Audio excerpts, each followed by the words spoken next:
Baghdad, kota ilmu dan peradaban, biasanya dipenuhi tawa para pedagang, langkah para ulama, serta nyanyian para penyair.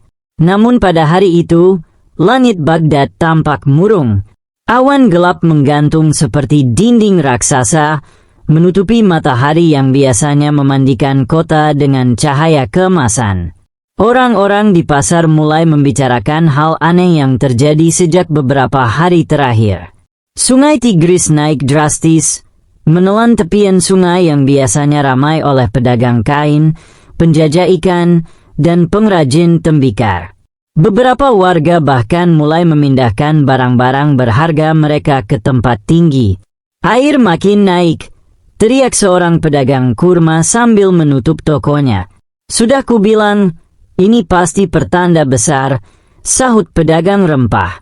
Di tengah kepanikan kecil itu, ada satu orang yang tetap santai, bahkan terlalu santai. Dialah Abu Nawas, si pujangga licik yang kepalanya penuh akal tak terduga. Ia duduk di bawah tenda pasar, menyeruput teh yang sudah dingin, seolah banjir yang mengancam Baghdad hanyalah genangan kecil di halaman rumah. "Abu Nawas," kata seorang warga, "kau tidak takut? Sungai bisa meluap kapan saja." Abu Nawas tersenyum. "Kalau takut, apa airnya akan surut? Lebih baik tenang. Banjir itu seperti tamu tak diundang. Semakin kita panik, semakin ia betah." Namun bahkan Abu Nawas tahu, sesuatu yang jauh lebih besar sedang menunggu Baghdad. Dan benar saja, malam itu, hujan turun seperti ditumpahkan dari langit, mengguyur seluruh kota tanpa ampun. Petir menyambar, angin menderu, dan air Tigris bangkit seperti raksasa yang akhirnya terbangun dari tidur panjangnya. Baghdad pun tenggelam. Dan dari situlah kisah gila ini dimulai, tentang banjir, raja yang keras kepala, dan Abu Nawas dengan ide paling nekat yang pernah ia ciptakan. Keesokan harinya, suasana kota tak lagi sama. Air setinggi paha menenggelamkan pasar. Banyak warga tinggal di atap rumah, memeluk harta seadanya. Barang-barang hanyut terbawa arus. Tikar, kendi, buku-buku tua, bahkan kambing yang berenang seadanya. Istana pun akhirnya menerima laporan dari menteri. "Baginda, banjir besar telah melanda Baghdad. Banyak warga butuh makanan dan tempat berlindung." Raja Harun al-Rashid terperanjat. "Segera kirim bantuan dari gudang kerajaan." Namun menteri kembali memberi kabar buruk. "Gudang kerajaan juga terendam, Baginda." Raja menutup wajahnya. "Baiklah, kita hubungi saja bantuan luar negeri. Kirim surat ke Mesir, Syam, dan negeri-negeri sahabat. Mereka pasti mau membantu." Menteri berdebat satu sama lain. Ada yang setuju, ada yang tidak. Dan akhirnya, yang paling vokal adalah Menteri Keuangan, yang terkenal pelit. "Baginda, jangan," katanya sambil mengangkat buku anggaran. "Kalau menerima bantuan luar negeri, nanti dianggap Baghdad lemah." Beberapa menteri lain menimpali. "Benar, Baginda. Kepercayaan kerajaan bisa menurun. Ini soal harga diri bangsa." Raja mengetuk meja. "Harga diri bangsa harus dijaga. Mulai hari ini, kita tidak boleh menerima bantuan dari luar negeri." Keputusan itu langsung diumumkan ke seluruh Baghdad. Warga yang sudah putus asa mulai panik. "Apa? Bantuan luar negeri dilarang? Bagaimana dengan makanan kami? Rumah kami tenggelam. Masa kami hanya menunggu air surut?" Istana semakin sibuk. Para menteri semakin pusing. Dan tentu saja, setiap kali istana pusing, ada satu nama yang muncul seperti dewa penyelamat. Abu Nawas dipanggil ke istana, meski ia sendiri sedang setengah tenggelam di jalanan. Dengan pakaian basah dan sarung yang menempel di kaki karena air, ia masuk ke balairung kerajaan sambil batuk kecil. "Abu Nawas," kata raja, Baghdad butuh solusi. Tapi kita tidak boleh menerima bantuan asing. Kau pasti punya ide, bukan? Para menteri menatapnya penuh harapan dan juga penuh curiga. Abu Nawas mengelap kepalanya dengan selendang basah. Baginda, boleh hamba bertanya satu hal saja? Tentu. Apa pertanyaannya? Abu Nawas melirik ke arah jendela, melihat air yang semakin naik. Apakah air banjir ini termasuk luar negeri? Para menteri langsung ribut. Tentu saja tidak. Air itu dari sungai kita. Itu urusan dalam negeri. Raja mengangkat alis. Tentu saja tidak, Abu Nawas. Kenapa kau bertanya begitu? Abu Nawas tersenyum licik. Kalau begitu, Baginda, selama sesuatu tidak berasal dari luar negeri, berarti tidak melanggar keputusan Baginda, bukan? Raja mengangguk. Benar. Dalam hal itu, kata Abu Nawas sambil menyeringai, hamba punya ide paling gila yang pernah Baginda dengar. Dan ide itu akan menyelamatkan Baghdad. Raja mendekat, penasaran. Katakan. Abu Nawas menarik napas. Tapi sebelum hamba menjelaskannya, hamba perlu sesuatu dari Baginda. Apa itu? Kepercayaan penuh. Dan izin untuk melakukan apapun, tanpa menteri ikut campur. Para menteri protes. Tidak bisa. Bahaya. Dia pasti punya niat buruk. Namun Raja menepuk bahu Abu Nawas. Baik, kau punya izin. Selamatkan Baghdad. Dan begitulah, Abu Nawas memulai rencana gilanya. Abu Nawas mulai berkeliling Baghdad. Ia naik perahu kecil yang ia buat dari pintu rumah tetangganya yang copot karena banjir. Ia berhenti di rumah-rumah warga, bertanya hal yang sama. Siapa di sini yang bisa berenang? Banyak orang mengangkat tangan. Siapa yang punya peti kayu, papan, atau sisa-sisa perabot yang mengapung? Semua orang mengangkat tangan lagi. Abu Nawas tersenyum. Bagus. Kumpulkan semuanya. Kita akan membangun ketapel air terbesar dalam sejarah Baghdad. Warga terdiam. Ketapel air. Abu Nawas mengangguk. Betul. Kita akan main-main dengan banjir ini. Warga bingung. Tapi bagaimana itu menyelamatkan Baghdad? Abu Nawas menjawab santai. Banjir datang tanpa izin. Kita kembalikan tanpa izin juga. Ia mengorganisir warga seperti pasukan. Ada yang bertugas mencari papan, ada yang membuat tali dari kain-kain basah, ada yang mencari tong-tong besar untuk menahan tenaga. Beberapa ulama menggeleng tak percaya, beberapa pedagang tertawa, namun satu hal jelas, semua mengikuti Abu Nawas, karena hanya dialah yang terlihat punya rencana.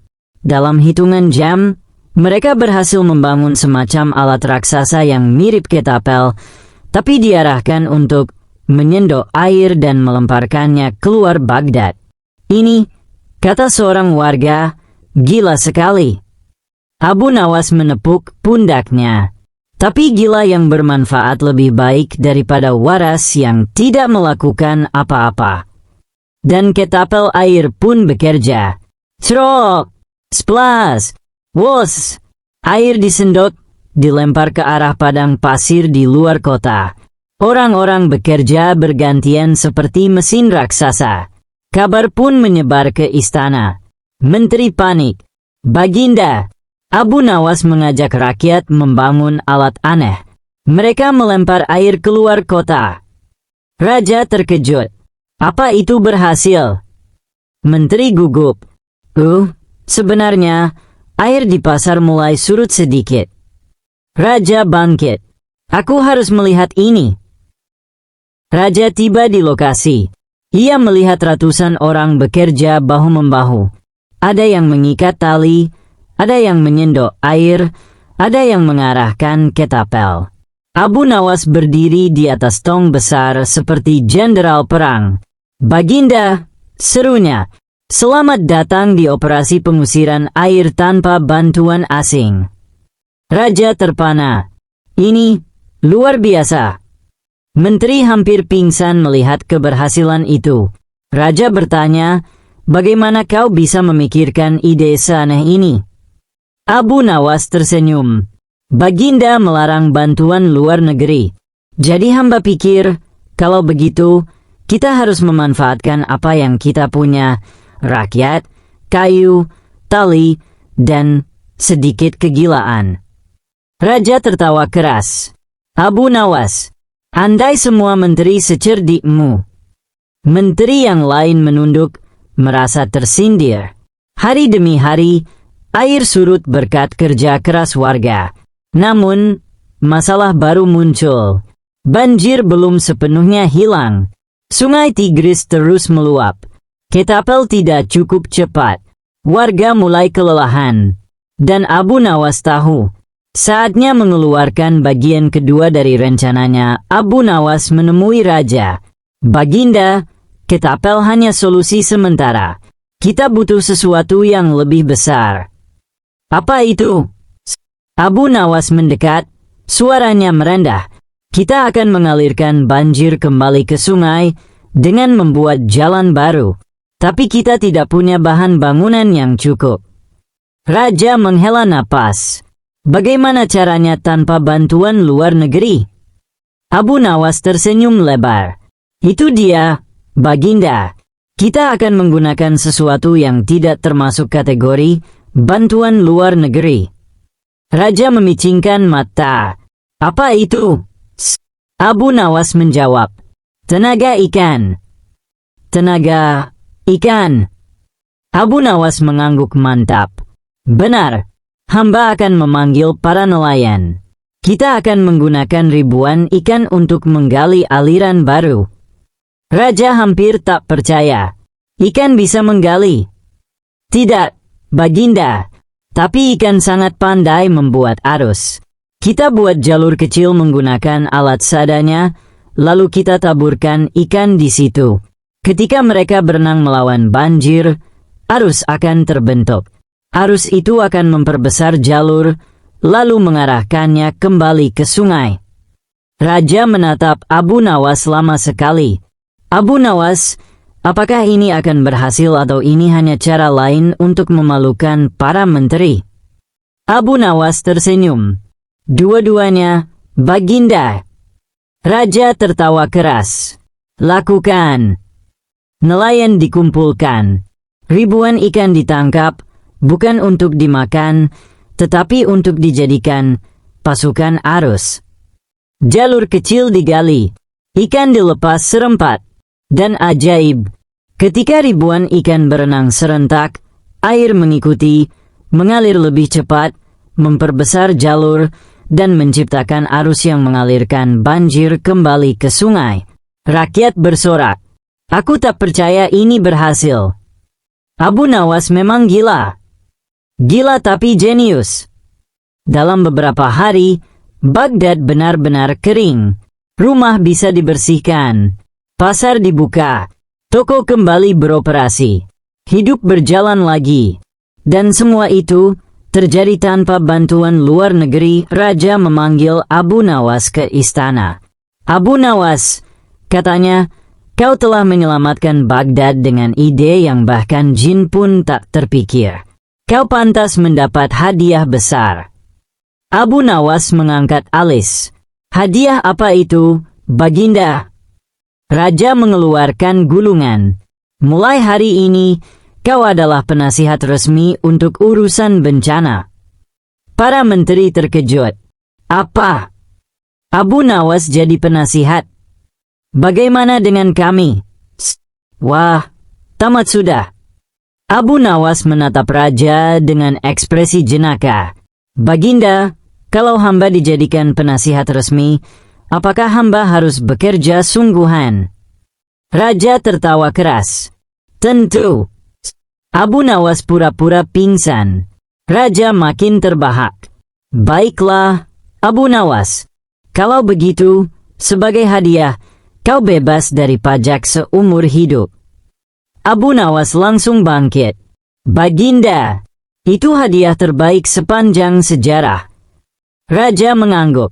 Dan satu lagi, keputusan melarang bantuan luar negeri akan hamba tinjau kembali. Karena ternyata, akal sehat lebih penting daripada gengsi. Para menteri terdiam, malu sekaligus terpukul. Abu Nawas menunduk hormat. Begitulah seharusnya pemimpin, tidak keras kepala ketika bencana datang. Walau seluruh Baghdad memuji kecerdikan Abu Nawas, tidak semua orang bahagia. Para menteri, terutama menteri keuangan yang paling bawel, masih merasa dipermalukan. Mereka iri karena nama Abu Nawas dielu-elukan seperti pahlawan banjir. Lihat saja, kata menteri keuangan sambil memukul meja rapat.